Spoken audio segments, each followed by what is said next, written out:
the messaging that I create with Zero Waste Palestine and the content that I put out there, I always try to link it to everything else that is happening. I mean, some people would argue that these topics are not applicable in our context. So it started there with a simple blog. How people reacted when you launched the blog? It was a mix of different reactions. We don't need a handful of people doing zero waste perfectly, but we need thousands of them doing it imperfectly. Najla, welcome to Impact Talk.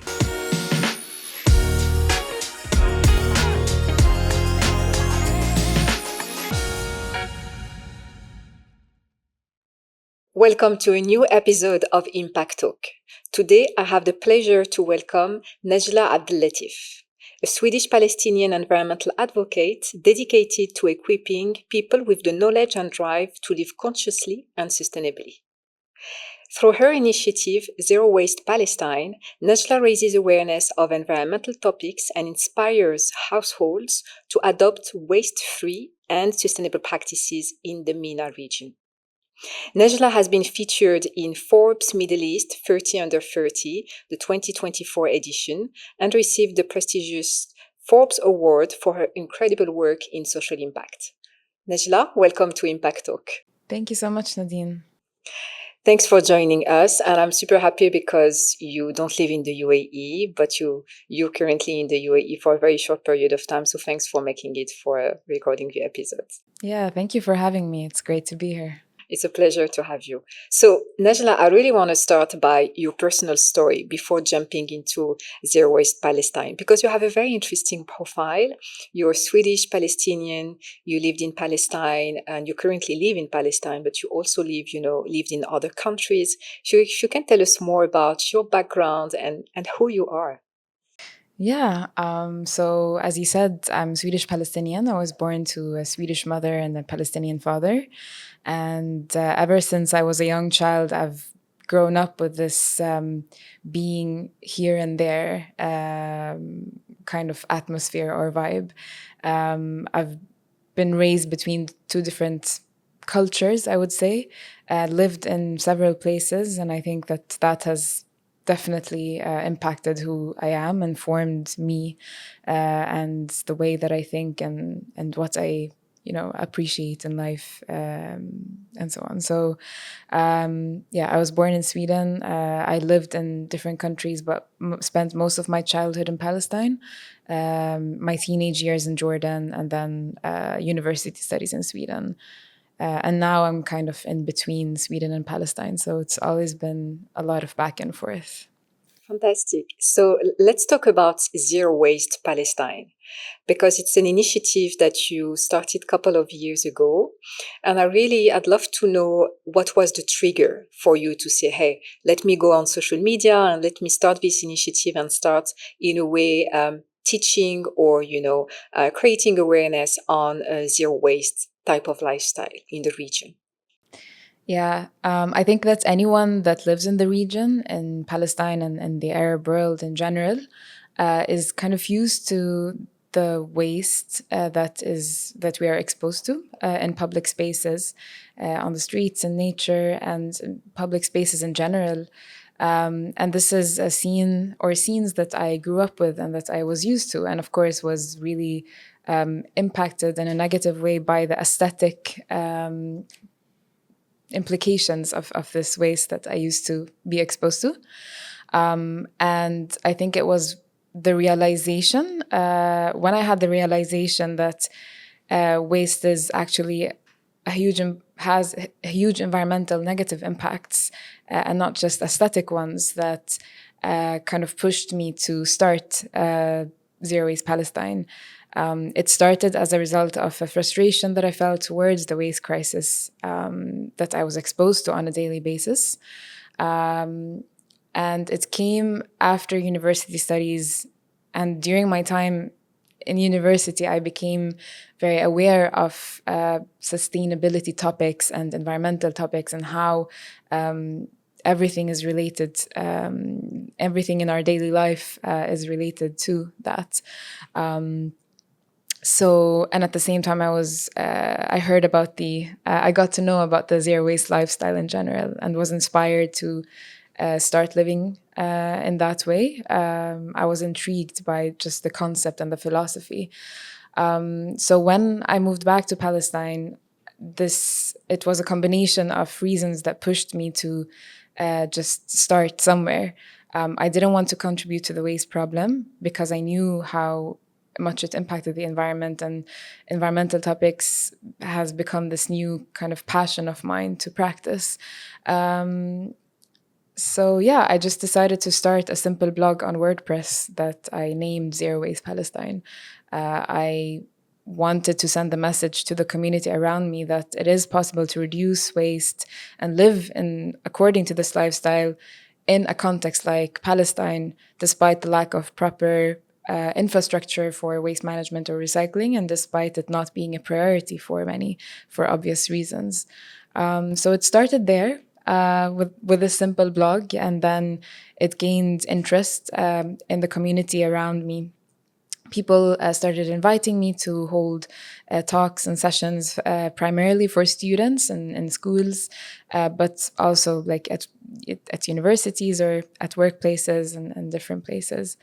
And with time, things developed. So this was 7 years ago. I started everything, and now I focus a lot on content creation, video and visual content creation on social media, and creating projects where, through physical learning experiences, we bring people together in a very community,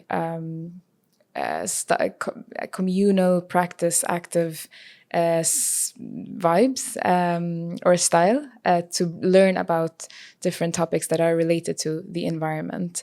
So not just waste, but the environment in general. And everything that we do and the content that we provide is very specific to the region and the context that we live in.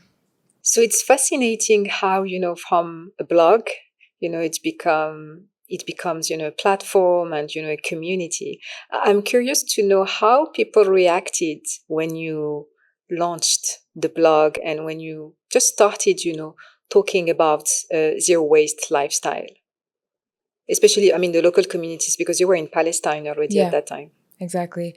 It was a mix of different reactions. I think primarily it was positive. People were very happy that there is a platform that talked about these kind of issues, because waste is such a day-to-day thing, day-to-day issue that everyone is exposed to and that everyone experiences. And everyone produces waste in some way. So it's very relevant to anyone. So I think that it was very positive in many ways.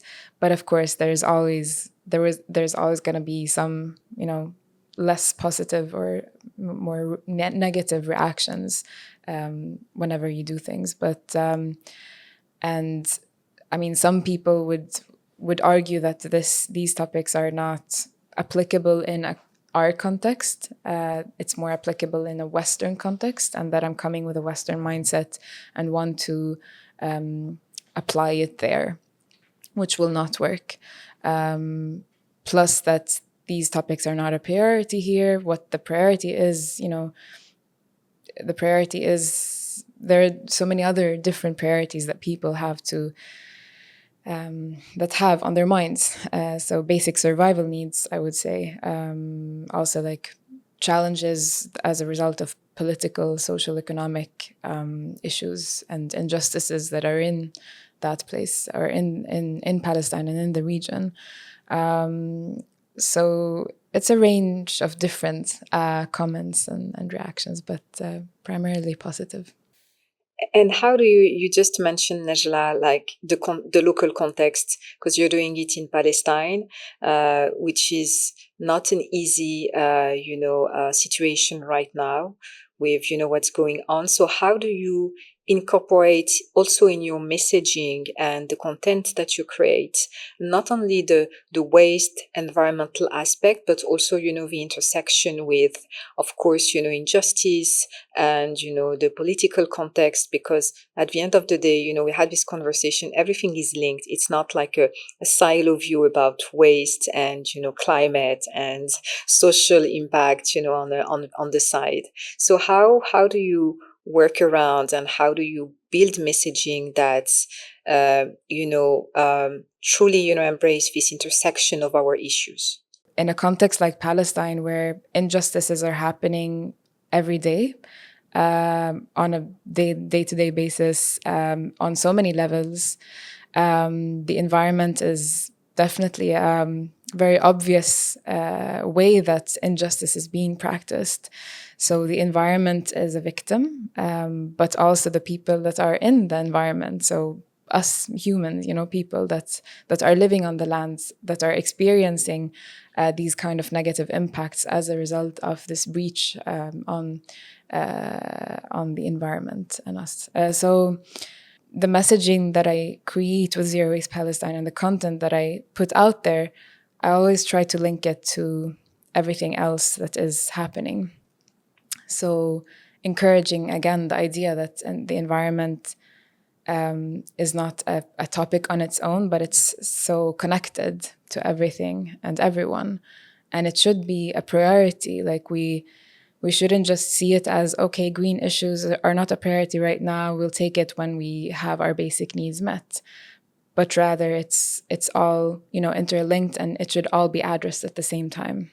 And I think this is what makes your content very unique and also successful, because I was obviously, before the podcast, looking at your Instagram page, and I really liked, what you were doing. I also like the fact that you do collaborations with other content creators, other platforms. So I think the message, got, even more stronger when you, do those type of collaborations. And it's very relatable. It's not someone sitting in in an apartment, I don't know where, trying to teach something. It's someone living on the ground, knowing the issues, and producing content that people can relate to, and not only in Palestine, because I guess your audience is not only in Palestine now. Yeah, I mean, if we're talking about social media, most of the audience is not from Palestine. It's from MENA region in general. So we have from all over North Africa, the Gulf, Jordan, Iraq, Egypt. So it's definitely a universal message. But the content that we create is, yes, it's called Zero Waste Palestine, and the main focus is on Palestine because it started there, but it's also relatable to so many other regions and countries. Just that the content is in Arabic is very important to us. And yes, these are universal issues that everyone should know, but we make a point to make it very relatable to the region, because we think it's important to contextualize and contextualize topics and make it relatable and relevant.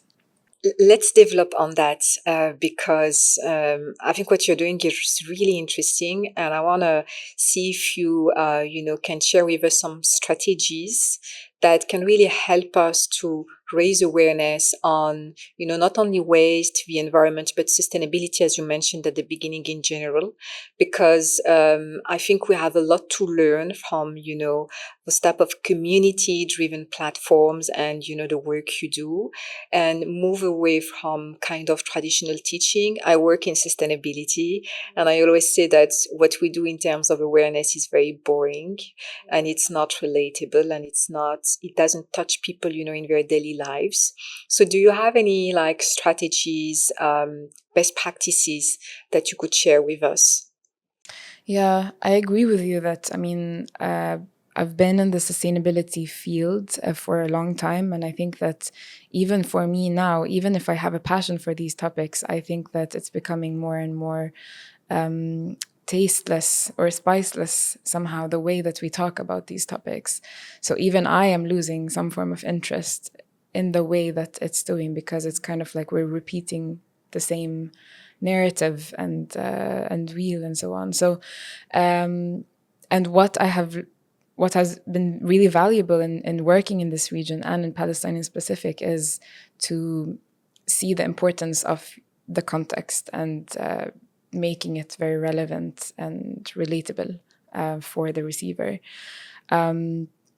So usually, for example, like in Palestine, it's not enough to talk only about environmental topics. That, okay, yeah, we have to do 1, 2, 3 because there's something called climate change or there's like environmental degradation. But it's more like, okay, but how is this actually impacting your day-to-day life or personal life or health and financial capabilities and so on. So, for example, I've noticed that health topics is a very relevant topic for people. It's something that they feel that they can relate to. For example, the past couple of months, I've been doing a series of workshops for women across Palestine, for women's communities. And we've focused a lot on chemicals and hazards in the home and in the products that we use, hygiene products and cleaning products. And many relate to like the health implications that they're feeling and that they're getting from the use of these, products. So then I take it from there and relate it to, okay, but how can we move away from that to more natural alternatives? And how is that helping not just our health and our bodies, but also the environment? And then try to relate it to what impacts these have on the environment. And from there, for example, we can talk about, for example, cleaning products or hygiene products that are packaged in plastics and all these, packaging. And from there, we can talk a little bit more about zero waste and those concepts and that lifestyle. So it's not necessarily like the flow of, okay, we have an environmental problem, we need to reduce waste, and these are the benefits, but more like, I've actually experienced so much pain and I've been very negatively impacted by the use of these products.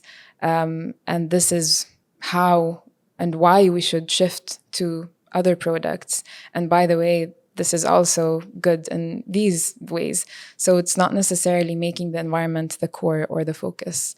Food waste is also like a typical subject that we talk about, something that is very relatable and relevant to everyone, especially the women.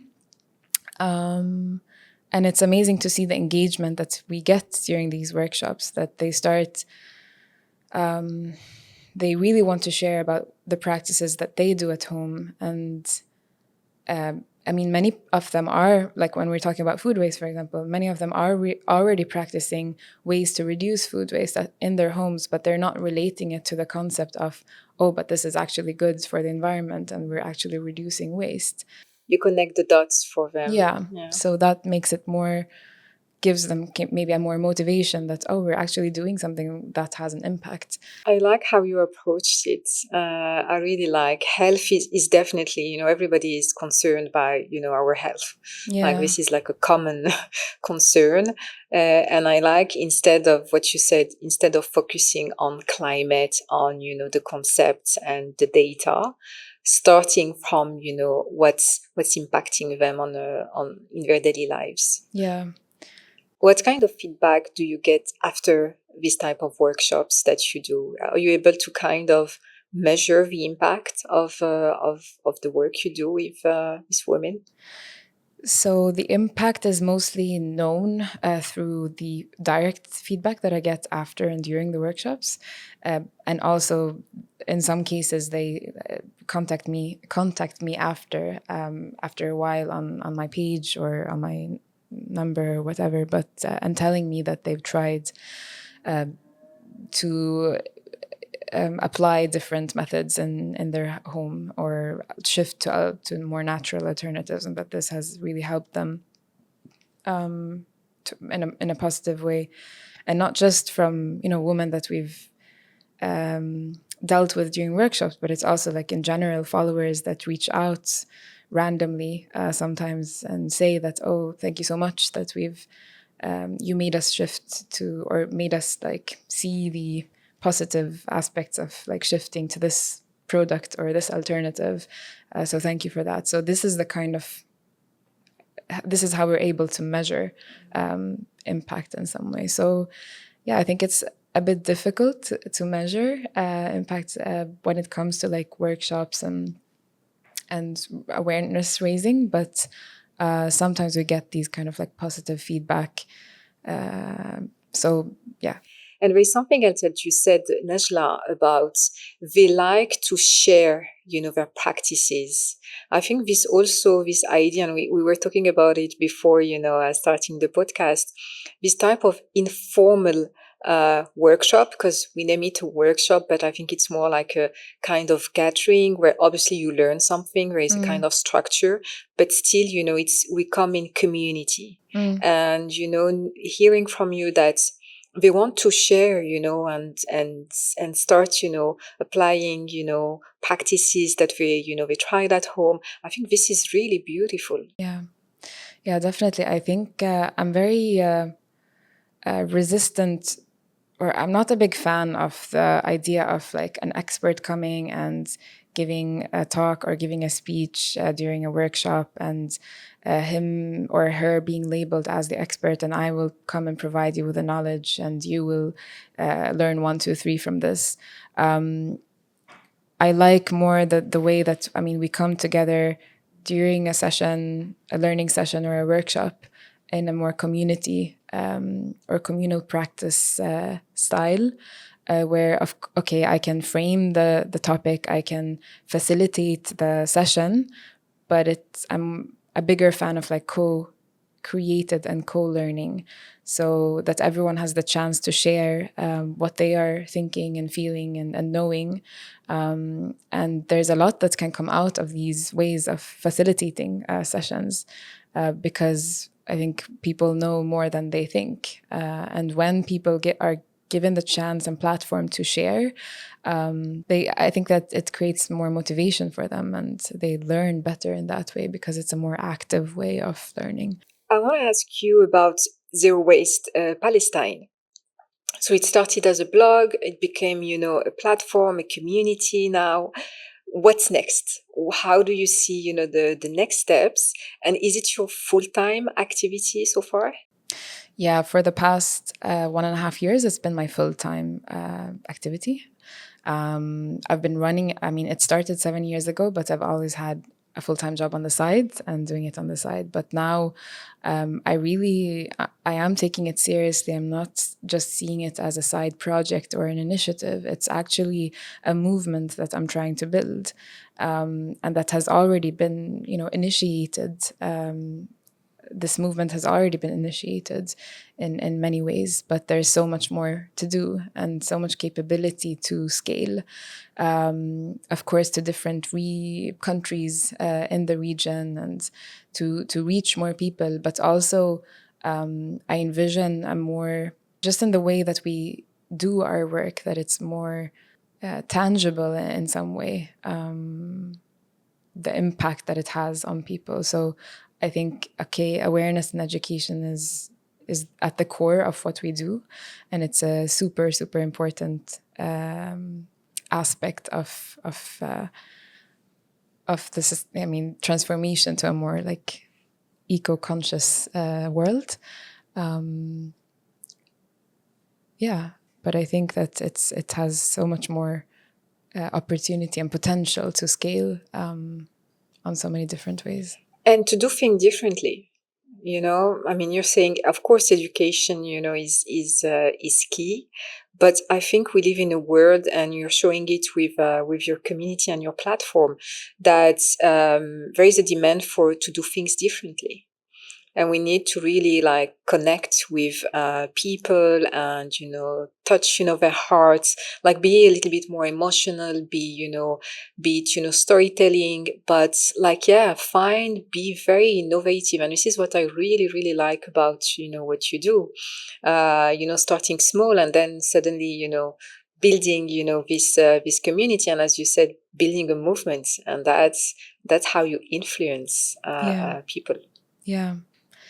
Yeah, I really, for the longest time, I've felt that I should be doing more, that education and awareness activities is not enough. I think because we also live in a society that encourages a lot of like, technical solutions, digital solutions to like climate smart technologies and all that. So I've felt that I need to be doing that to make real impact and to solve a real climate problem.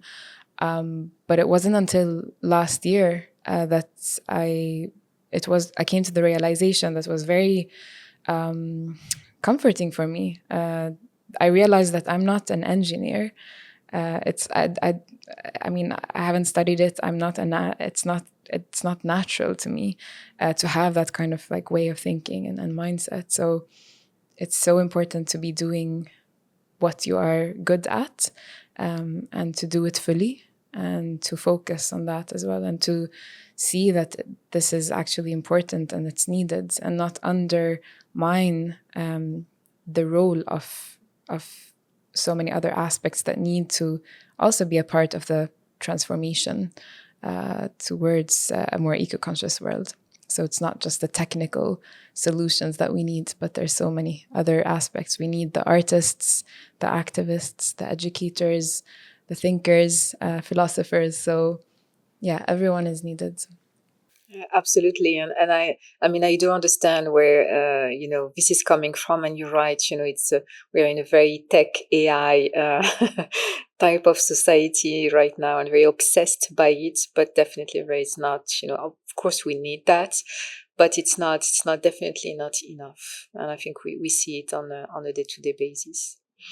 Last question, Najla, for people listening to us or watching us on YouTube, what would be your advice if they are willing to start a zero waste lifestyle? So yeah, it's first of all, it's important to remember that zero waste is a philosophy. It's a lifestyle. Some people have reached zero waste. Others are living that way of life without necessarily reaching zero waste, because I think that is very difficult. It's a state of perfection to reach zero waste. And I usually say in all transparency that I've been able to reduce my waste by 90%, around that number, but I haven't reached zero waste. And I think that there's a saying that I like that says that we don't need a handful of people doing zero waste perfectly, but we need thousands of them doing it imperfectly. So I think that the easiest way to start is just reduce consumption, basically reduce whatever is not really needed.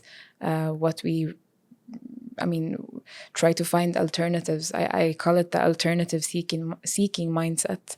So being really conscious about what is it that I produce, what kind of waste do I produce, how do I live my life, and what are the alternatives that I can shift towards in order to avoid that. And be very kind to yourself. I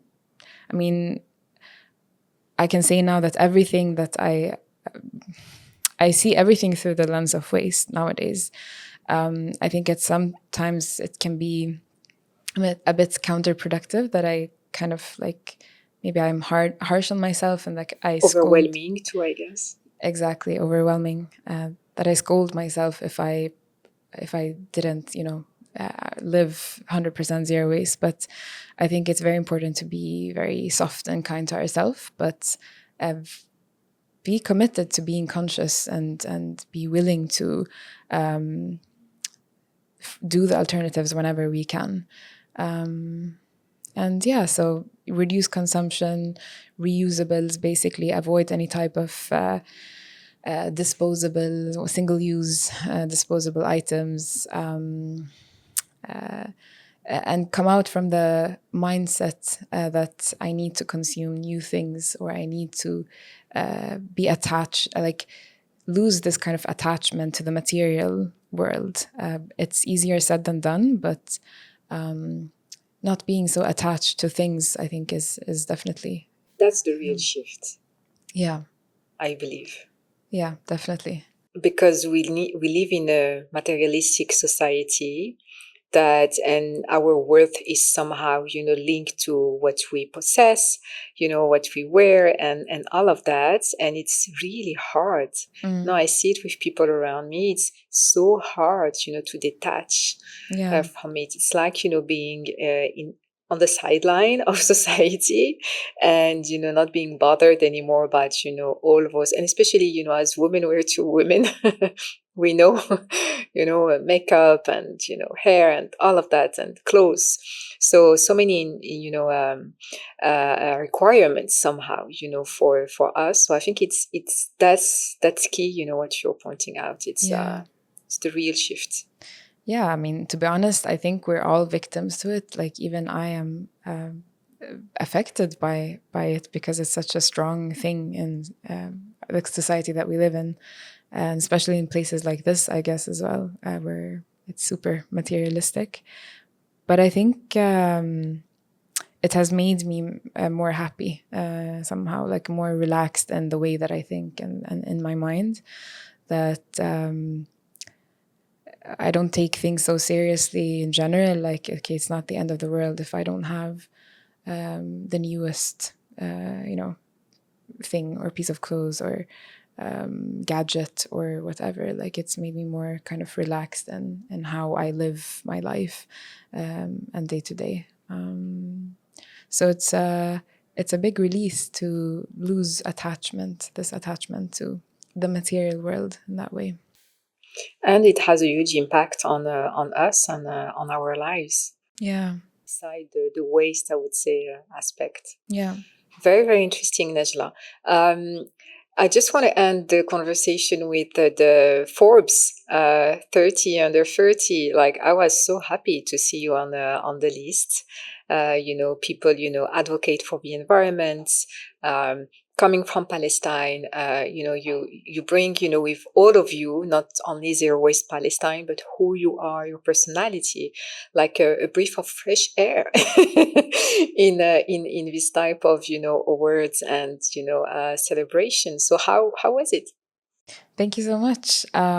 It was great. I mean, the 30 under 30 list is something that I've heard about. I mean, it's definitely a list that I've been hearing about for the longest time. So it feels like a good, nice milestone to have reached. Nice. And I really hope that, it's going to help you also to push forward your community and building a movement to be, featured in this type of, platforms and lists. So amazing. Congratulations. Thank you so much. Thanks, Najla. It was such a nice conversation. So you're going back to Palestine now? Yes, I am. Yeah. So a pleasure to have you on Impact Talk. And if our audience wants to follow you, find the work you do, how they can, reach out to you and find your work. Yeah, so we're on social media on Instagram, Zero Waste Palestine, or on our website, which is zerowastepalestine.com. Awesome. Anyway, we'll add all the links in the podcast notes, so people can easily explore the work you do. Thank you so much, Najla. Thank you so much. Thanks for tuning in until the end. So please don't forget to subscribe to Impact Talk and support us. We are on YouTube, we are on Spotify, Apple Podcast, Enrami, Podio. Choose your platform, subscribe, and please comment. We'd love to hear from you, your feedback, and what did you think about this episode. And see you soon for the next episode.